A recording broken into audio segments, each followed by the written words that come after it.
Hello viewers, welcome in another episode with Inno64 and Japanese cars. In previous episode I was talking about my first choice for premium model. My second choice was this one. I bought on 19 May 2024. Skyline was the first choice. This was second one. This one I ordered on eBay from a shop called Mini Station, and I got it much sooner than a parcel with Skyline, because on 27th May it was already in my hand, so a little over a week, which is surprising, you know, from China. You need to prepare order, you need to ship it, you need to deliver it. Done. What are times? What times we are living in? At least this one is something good. So the car itself is Nissan Silvia S14 Boss Rocket Bunny SEMA 2015. I love Silvia. This wouldn't be my type of tuning, but I'm a very strange person. You know, I'm not only buying something because I love it visually. It you know, ticks all boxes aesthetically. I like story, and I like to have some complete history behind what I'm collecting. So if I'm collecting Silvias, it's not only those which are nice, beautiful for me, but I want to have those a little bit more strange ones, modified in a way maybe I would not approve, but still, you know, it's popular, it's part of that breed history, I would say. And then especially if those models are so great from technical point of view as casting. And look at this. First, even base is not just usual plastic, because this is metal. This is metal plate. And we have information what it is. Again, Nissan Silvia S14 Rocket Bunny SEMA 2015 Rocket Bunny. It's also Panda, if I remember correctly.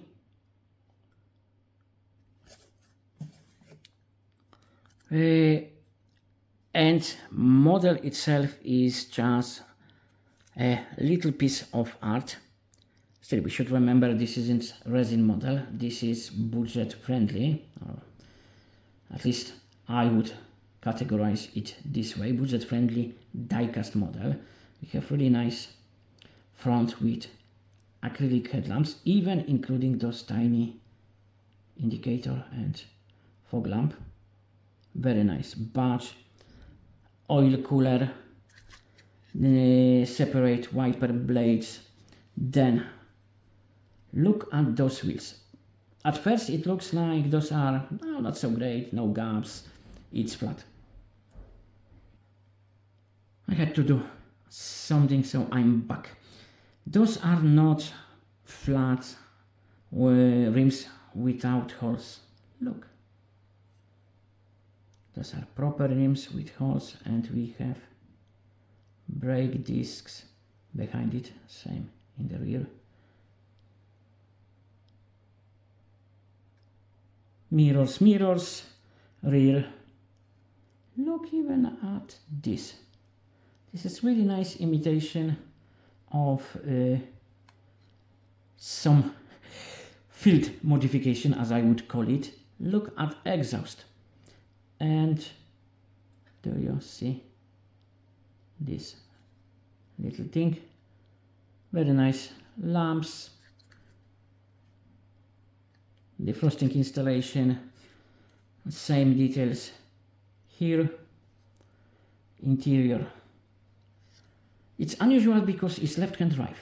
We have harness, nicely done. We have gauges and clocks. So this would be my second conscious choice for premium, and in theory it was second because when I went to order Skyline I ordered a few more. When I see flipped diecast offer I couldn't resist. That would be second one, but that second one is in reality first one because it arrived before I got the Skyline and the parcel with Skyline. So that's old story, not so old, it's 2024. And this is one of the last Inno64 I got, Mazda Savannah RX-3,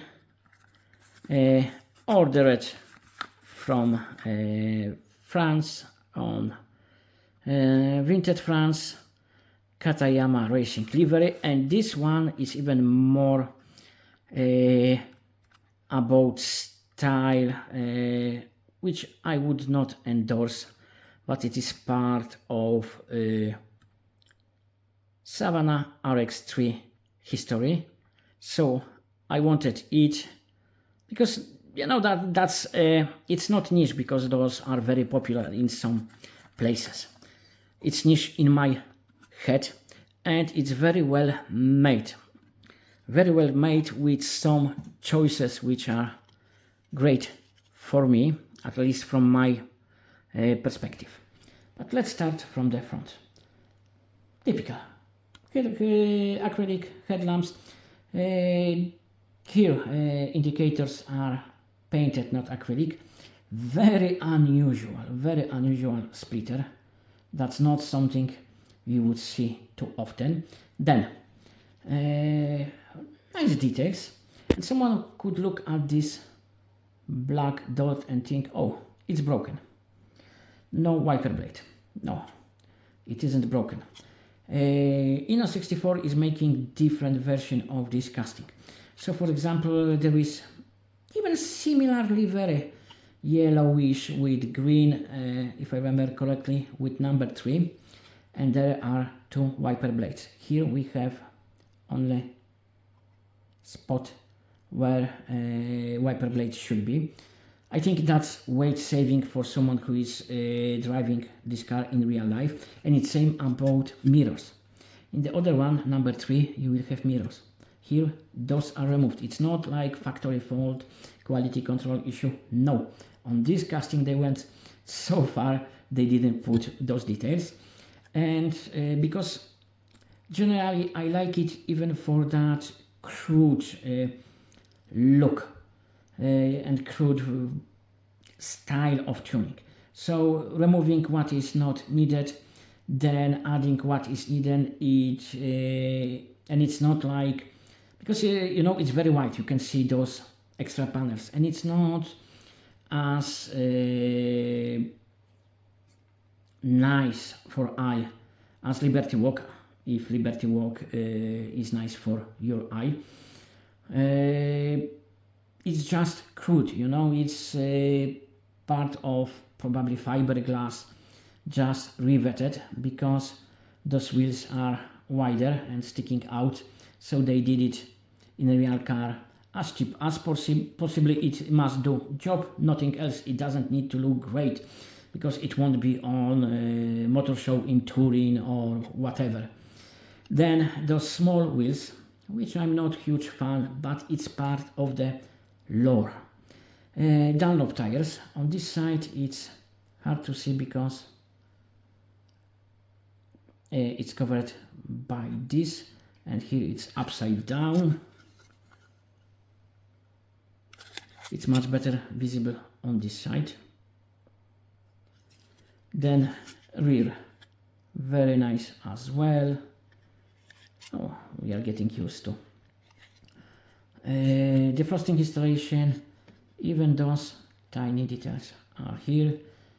Katayama Mazda, it's right hand drive, yes, and clocks and gouges even on middle console.